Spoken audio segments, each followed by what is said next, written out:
నీరు దోశ చేస్తే చినిగిపోతుందా, పెనంకి అంటుకుంటుందా, హోటల్లో లాగా సాఫ్ట్ రావట్లేదు అని ఫీల్ అవుతున్నారా? ఈ వీడియో చూశాక మీరు కూడా ఉడుపి హోటల్లా థిన్ సాఫ్ట్ నీరు దోశ 5 మినిట్స్లో వచ్చేస్తుంది. ఫెయిల్ అవ్వకుండా సీక్రెట్ చెప్తా చూడండి. హలో విమలాస్ వరల్డ్ ఫ్యామిలీ, నేను మీ విమల. మా ఇంటి నీరు దోశ అంటే అందరూ పండగ చేసుకుంటారు, కానీ మునుపట్ల నాకు కూడా రాలేదు. 10 సార్లు వేస్ట్ చేశా. అప్పుడు 3 టిప్స్తో ఇప్పుడు పర్ఫెక్ట్గా వస్తుంది. ఈరోజు అవి మీతో షేర్ చేసుకుంటా.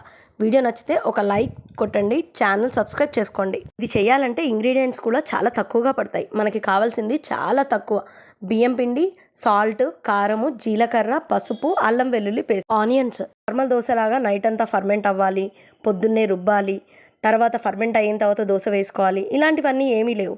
ఇమీడియట్గా నేను చెప్పిన ఇంగ్రీడియంట్స్ అన్నీ ఒకదానిపైన ఒకటి వేసుకొని మంచిగా వాటర్ పోసేసుకొని, ఒక పాల కన్సిస్టెన్సీ కావాలి, కానీ చాలా థిన్గా ఉండాలి. అలా ఉన్నప్పుడే దోశ బాగా వస్తుంది. చిన్న టిప్ ఏంటంటే, దోశ వేసుకున్న ప్రతిసారి కూడా ఆనియన్ని హాఫ్ కట్ చేసుకొని ఆయిల్లో ముంచి ప్రతిసారి దానిపైన స్ప్రెడ్ చేయాలి. అలా స్ప్రెడ్ చేయడం వల్ల దోశ పెనానికి అంటుకుపోదు. వేసుకున్న దోశ బయటికి బాగా తేలాలి అంటే దానిపైన మూత కూడా పెట్టాలి. గుర్తుంచుకోండి, దోశ వేసే ముందు మూత పెట్టకూడదు, కాకపోతే హై ఫ్లేమ్లో పెట్టుకోవాలి.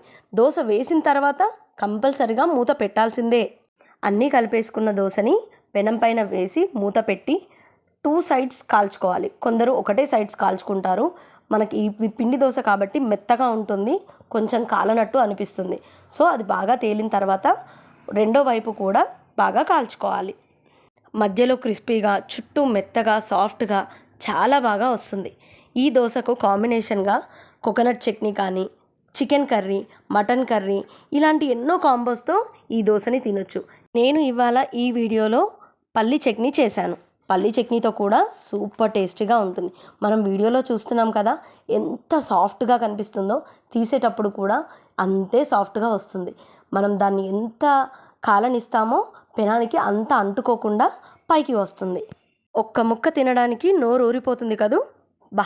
పర్ఫెక్ట్గా వచ్చింది. మీరు కూడా ట్రై చేసి నాకు ఫోటో పంపించండి. ఈ రెసిపీ నచ్చితే లైక్, షేర్, కమెంట్ చేయండి. మీ ఫ్రెండ్స్కి పంపించండి. విమల, నాకు ఈ రెసిపీ కావాలి అని కమెంట్లో అడగండి, అది చేసి పెడతాను. నెక్స్ట్ వీడియోలో ఏం కావాలి కమెంట్ చేయండి. మళ్ళీ కలుద్దాం విమలాస్ వరల్డ్లో. Thank you. Bye bye.